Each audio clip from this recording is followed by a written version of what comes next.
Hey there, and welcome to U Talk. We highlight stories from across Canada, the diverse cultures and communities living here, and organizations and individuals that help make life the best it can be. I'm your host, Ryan Funk.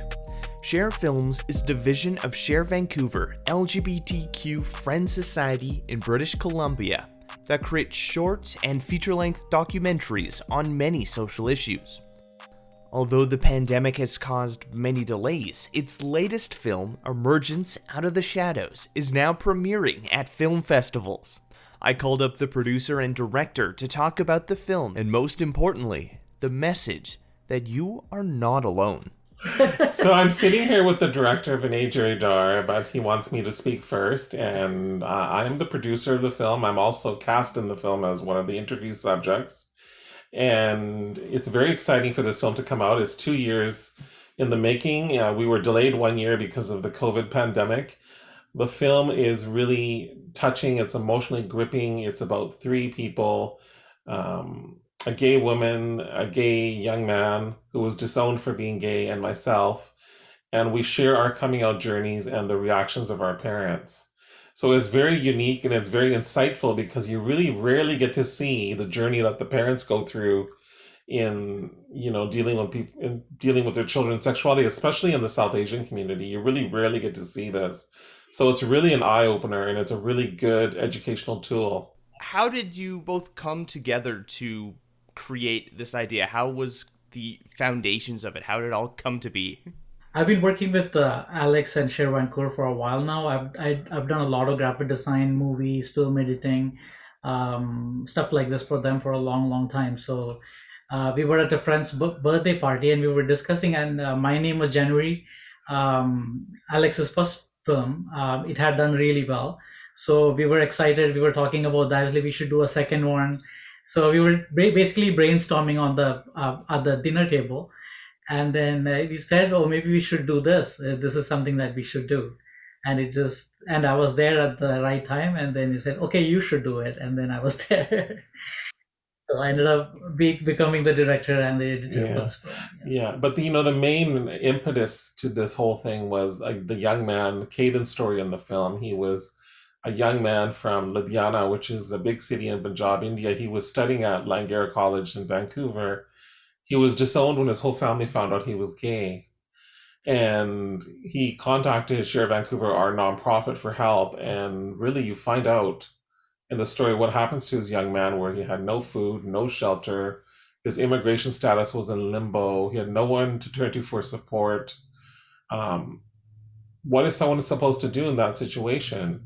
So you find out in this film what happens. But really, we really wanted to share his story because we don't want other people in our community to suffer like this, and we want to educate the families and the parents so they have a greater understanding. And this is it's sad. We just want people to treat people like with love and with equality and with dignity. And I'm sure God didn't create all of us so-called queer people because he wants us to suffer. And we just want everyone to love each other like we're everyone's children. We're all God's children. Mm-hmm. Yeah, I think that's one of the struggle, like coming up in a conservative background. It probably has very similar ideological hesitations in terms of the queer community to Southeast Asians. Would you say that's kind of a similar idea? This film is really about the people in Metro Vancouver, even though we have a very strong Indian connection. The director, Vinay here, who is beside me, he's from Kerala, India, and South India. And Caden, this young man who was disowned, he's from Punjab in the north. And the rest of the cast in the film have roots in Punjab, India. The religion, the Sikh faith, really is indifferent on homosexuality. They make no mention of it. So no one can really use the religious text against us because it wasn't an issue for the people who wrote the Guru Granth Sahib or the Sikh holy book. However, the culture is still so much conservative and kind of orthodox, and it's very difficult for a young brown person to come out because people expect you to get married, to have children, to have a family, not to shame the family, to it's a very collective environment. I mean, you come to North America, everyone's about individual rights. We even have a constitution and charter of rights and freedoms, and everyone has all these things. And I'm not saying we have less of a collective culture in this country, but definitely we have more human rights here, I would say. Yeah, kind of those conversations come up. I think one thing I was watching the trailer that was mentioned in it, that the conversation around homosexuality doesn't come up really in that part of the world. Yes, to add to what Alex said previously, it was homosexuality was basically illegal until recently, and it was just struck down by the Indian High Court, the Supreme Court of India. Now, but they still don't have same-sex marital If rights they don't there. have They full don't rights have for full rights adoption, like adoption, for same-sex marriage, marriage, and that kind of and thing. there's still a lot of discrimination and oppression against people who are publicly out and queer in that country. Yeah. But we really shouldn't talk about people in the West talking about what it's like to be queer in India, because they are making great strides in that country too. There are pride parades There happening. are pride parades happening, transgender people, the third gender there, the hijra people, they're making progress. They are getting jobs, they're getting on television, Getting into they're politics. getting into politics. So things are happening. India is a very dynamic place, and they have a very vibrant free press. They have a very vibrant democracy. So a lot of things happening there for our community, and a lot of people making a lot of big strides in that country. So I think, there's a lot of hope for people in that country who are Mm-hmm. queer. And I think that's part just the exciting news of the world as a whole becoming more open to people's individualities and who they are, not confining everyone to a box. Coming back to this new film, what are sort of things you're hoping reaches out to the audience? What sort of message or themes or stories that you're hoping to touch people? It's just about people loving each other, and that's all that matters, right? Like, you see everybody the same, and take all that biases out, and then the parents are able to accept their children no matter what. And then it's a more friendly society for everybody. Yeah. There's a line in the film which is, and it says, being gay is just another way of loving. And, love is love. There's nothing wrong with being gay. And we want to get to Yeah. to get to that part, to get to that stage in our life where we can normalize the discussion. And, a gay child would be celebrated. Yeah. A lesbian child would be celebrated, a bisexual, a trans person, all this diversity. And someone asked me, why are you gay? And I said, if you look at nature, you look at creation, you look at the flowers, you look at the animals, you look at anything that happens, human behavior, everything is diverse. Yeah. It makes sense that there be heterosexual people, homosexual people, bisexual people, transgender people, lesbians. There's even intersexual people and people of other different types of sexual and gender orientations and identities. And it makes sense. Diversity is the miracle of creation. We are all the same, yet we are all different. Yeah. It's really quite an amazing paradox, actually, if you think about it. There was a Bill Nye episode, Bill Nye Saves the World. I don't know if you watched that on Netflix, where they're talking about the whole spectrum of gender identity, sexual identity. Yeah, it's a spectrum of things. Humans, we're just way more complicated than the normal animals. We're not just ones and zeros. We're not binary. Yeah, exactly. It's not just black and white thinking, right? And Yeah. the world would really be kind of boring if it didn't have many different colors and many different types of people, and if we were all clones of each other and we all did everything the same, it would be a very sad world, wouldn't it? Yeah, I know for myself, in my own ideology and mindset, I believe conservatism, it's all about, the status quo, keeping things the same. But if things are always the same, it becomes stagnant and things fall apart. Like progressive ideologies is all about moving forward and developing. Yeah, you're right. I mean, they don't call it conservative for no reason. It comes from the word conserve. progress. So that's where it comes from, and I think liberals have been fighting conservatives for since the beginning of time, fighting for the rights and freedoms of people. And I'm definitely a strong liberal as an artist and a producer and someone who's an out gay man who's brown. And I think we have to fight for the freedoms. Once you stop fighting, everyone's at risk. We have to stand up for everyone and we all have to be Mhm. together. I'm hoping to get this right. It's Vinay. This was your first time directing, correct?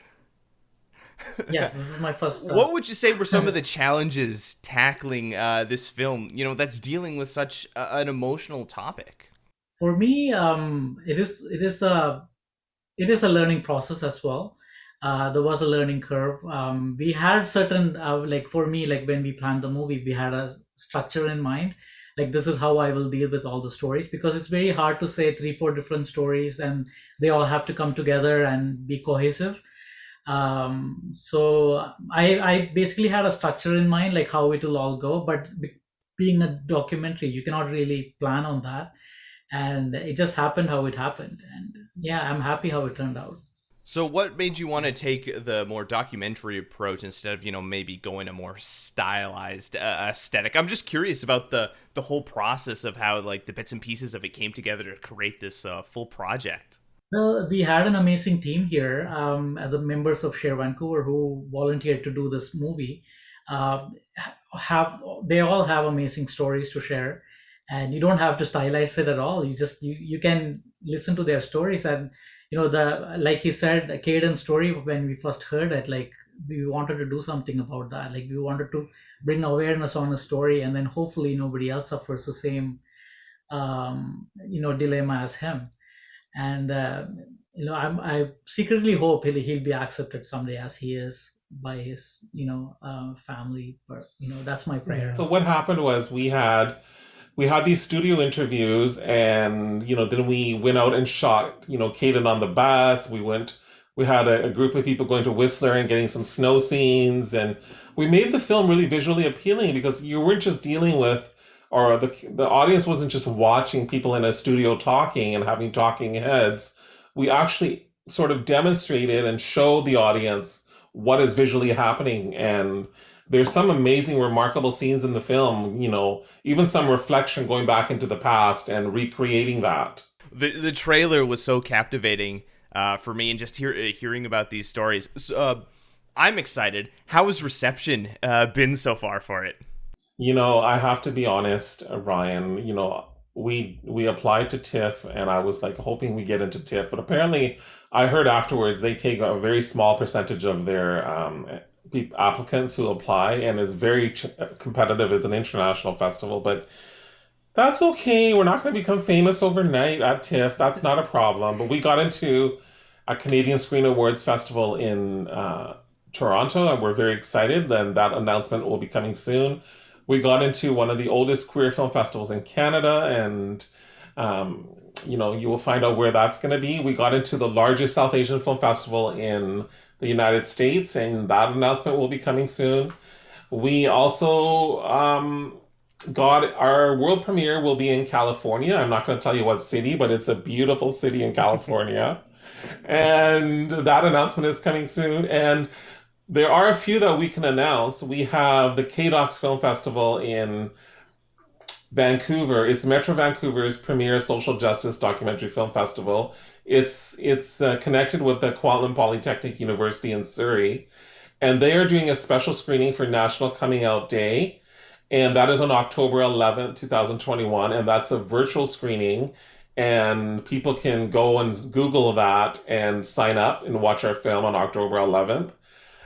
They will get an advance link on October 10th, the night of October 10th, I believe, and they'll have like 24-hour period to watch the film, and then the next day on October 11th, they'll have a question and answer discussion with me and Vinay and some of the cast. So that's very exciting. And then we also have a number of community-based screenings in Metro Vancouver at various universities, Simon Fraser, University of the Fraser Valley. We have it at City Centre Library in Surrey, some high schools, and North Delta Center for the Arts, which literally is across the street from where I live. And they're going to have the mayor and people there, and it'll be really exciting. to have that as well. So we'll see how that goes. Oh, it's incredible just seeing this grassroots project get the attention that it deserves, especially for like issues like this in terms of acceptance and understanding. Because yeah, at the end of the day, all we want is people to be able to love who they want to love, and just come together. It's funny. I studied at the National Screen Institute to be a producer, and that's in Winnipeg. It's a really wonderful, prestigious school. I'm so grateful I got accepted as a 49-year-old social worker, and they took me. And what happens, I said I want to make films about social impact, social advocacy, and social work, and they looked at everything and they said, okay, you know what, we'll give you a shot. And so what happened was, we produced the film, and this is really a community grassroots driven project. If you look at the Emergence Film website, emergencefilm.net, and you click on sponsors and supporters, we have over 40 different sponsors and supporters, all these, community based organizations that gave small donations, medium sized donations, and it all added up. The total budget of the film was about 200,000. And that may sound like a lot of money, but to make a feature film, it's really not a lot. And what happened was all the money came from the community, and they all supported us because they believed in the project and the purpose and the movement and the mission and the mandate. And so it's not easy. I was constantly applying for grants, trying to pay all these people, and it was so much work. It was so much work. I'm telling you, Ryan. And every almost every other day, I was busy doing grant applications, but we survived and we made it. And I'm so grateful. I'm so grateful to all my sponsors as supporters. I'm so grateful to Vinay. I'm so grateful to everyone. And, I'm proud of this project because not only can it save lives, this film will be here long after we're gone. This film will be here. It can be a lasting legacy for the community. It can be used in high schools and libraries and universities and colleges. I mean, who knows who will broadcast it and show it long after long after we're in heaven. Hopefully, hopefully we're not in hell. You never. Yeah, I think that's the interesting thing. Like, just in this age of media, we produce content, we put it out there. We're almost immortalizing ourselves in a sense, creating an echo or reflection of ourselves that can last as long as the internet stays around. Exactly, it's true. Everything you do nowadays is almost documented and recorded, and it can be challenging, especially if you're a person who is closeted or not out, or still dealing with your coming out issues and stuff. So there's a lot of sensitive topics and issues we touched on in the film. So it's sometimes people come out of the closet and then years later they want to sort of go back in the closet, and so that becomes a problem. So you really have to be careful who you select as an interview subject and how you put together the film. Well, yeah, because you're out there, you're telling these painful experiences, you're exposing yourselves, making yourself vulnerable. Yes, exactly. What sort of advice would you give people or the next generation of filmmakers coming in to tell these social issue stories like this? What sort of advice would you give them? It does get better. You are not alone in this world. There are people who will support you, who will love you. You can get married and have kids. It doesn't matter if you're queer. You can, and this film shows that you can get married and have kids, actually. Whether you adopt someone or have your own children or you find a partner, it's possible. And a lot of people don't have that knowledge and education. They think their life is over now and they're never going to get married, they're never going to have a family, they're never going to have children. And it's an eye opener. It's really an eye opener. And the other thing, my other main message is treat, the golden rule, what it says in the Bible, treat people how you want to be treated. I just love that line in the Bible because I just think it's such a universal, universal saying that, like, if the people actually believed that and actually did that, the world would be a wonderful place. That's a great message. And Vinay, now that you've sat in the director's chair, Is Yes. that something you want to give up, or do you want to continue kind of sitting in that chair? I actually really enjoyed making this film. It was a lot of work, but I did enjoy it. And I am a graphic designer, illustrator, animator by trade, and this will be another feather in my cap, I guess. I don't mind doing it again. Yeah, He's also a That's video awesome. editor. He's a very, very strong video editor. yeah. I'm really thankful for Alex to be so supportive. He's been so patient with me and after me every single day and like Yeah. got the work done out of me. So I have my diva moments. I know how to create incentives for him to get the job done. Yeah, and it's never a bad idea when you're working in the media industry to experience those different aspects of it, because then it makes you a much more cohesive team yes. once you know what goes into all the different departments.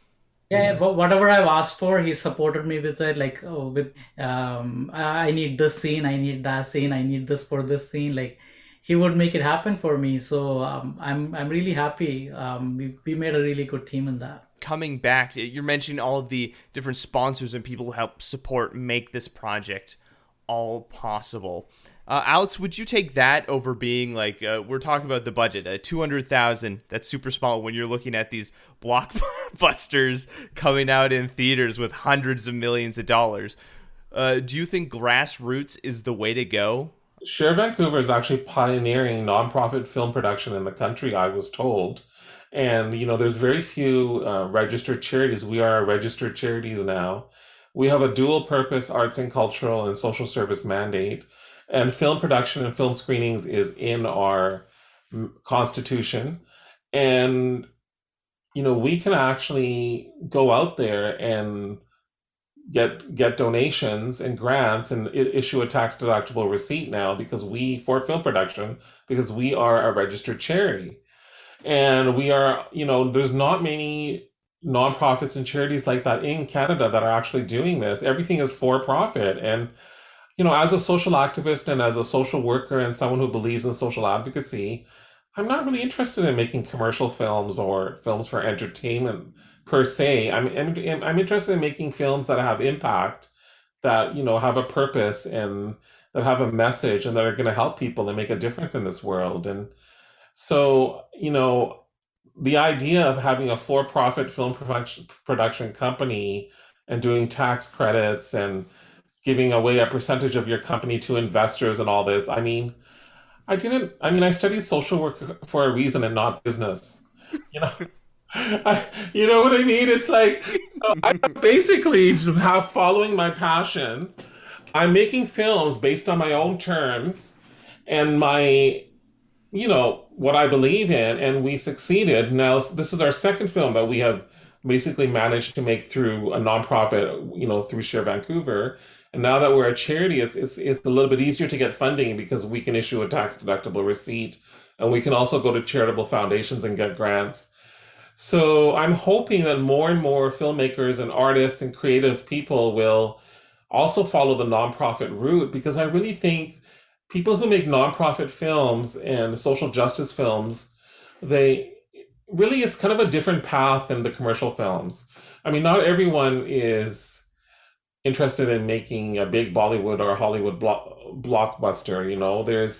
We want to share stories of the real life lived experiences of people, Black people, Indigenous people, people of color, queer people whose stories are never heard, people whose voices are never heard. And we want to give opportunities.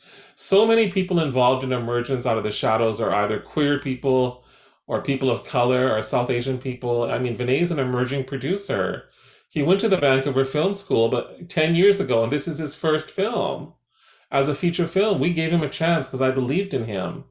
And it's unfortunate that a lot of people who are marginalized and they don't get the opportunities and chances. It sounds like Share Vancouver's really paving the path for future projects that want to talk on these social issues. Yeah, we're trying our best. And I'm hoping we get into some more big time festivals in Canada and around the world, and we can, people would be willing to help us when we make our next film. What is the, of course, promoting the movie, getting excited about it? What are your the hopes moving forward for Sher Vancouver? I have such a wonderful team in Sher Vancouver. We have grown so much. We have a core team of almost 30 people, volunteers, staff members, board members, practicum students. And the people come together, and it doesn't feel like a job. It's like people coming together because they want to be there and they want to help the organization and they want to be a part of it because they believe in it. It has this feeling wherever I go, people come up to me and they call me Papa Sher. I mean, it makes me feel old and everything, but they're like, "Oh, Papa Sher, I heard about you. I want to give you a hug." I'm like, "Okay, sure. Just don't call me Grandpa Sher." So I'm really happy where Sher Vancouver is going as a nonprofit. There's really no other queer South Asian nonprofit in the country. There is one South Asian organization that's a nonprofit in Toronto that I believe, but I think they're focused on HIV, and it's called ASAP, Association of South Asian AIDS Prevention, and I think that's the only one. I think we're the only two that sort of work with queer South Asian people. However, one thing I want to say, Ryan, Mm-hmm. Sher Vancouver is not just for queer South Asians. We actually welcome everyone. We welcome friends and allies. We have board members who are Jewish, who are Latino, who are transgender, who are Filipino. We've even had straight board members. We welcome everyone. We are vast majority queer South Asian, but we don't turn anyone away because when we were founded originally as a queer Sikh group in Sikhism, you're not allowed to discriminate. Mm-hmm. Anyone who comes to you, you have to provide for them and support them. We cannot be an exclusive organization. We have to treat everyone as a human being. So really, we are practicing what we preach. Even though we want to support people in our community, we have opened up the organization to welcome everyone. And we have done that at the highest levels, at the board level. Environment, because segregation never works out. You always want people to be together, to share those ideas, because when you're exposed to people, that's when you learn people are people. Yeah. And not some scary monster that is told in fairy tales. And when we were talking about Emergence out of the shadows and the plot and the storyline and the structure, I said there's no point just the audience being, South Asian gay and lesbian people. I mean, we don't need to educate them. They already know that we need to love each other. I mean, let's get the parents in the film too and start creating some awareness and education around the parents and make it a broader feature film, because the people that really need the education really is also the families and the parents and the extended family and the broader society. Mm-hmm. So it's a question of, reaching out and doing outreach and having the maximum impact you can have. And that was a strategic decision Vinay and I made, that we include families in this film. Vinay, what sort of advice would you give to a person that is getting into that director chair for the first time? I don't know if I'm good enough to say like an advice or something, but come on, you made a great movie. For me, basically, like if you empathize with your subjects and you're willing to learn and you listen to what they're saying, you can say a great story any day. So that is my only thing. If you are willing to listen to them, they will say the story themselves. You don't have to do much work. If you have any stories you'd like us to share or communities we should highlight, leave a comment on our social media or reach out to us on our website. I'm Ryan Funk. This was You Talk, and have yourself a good one.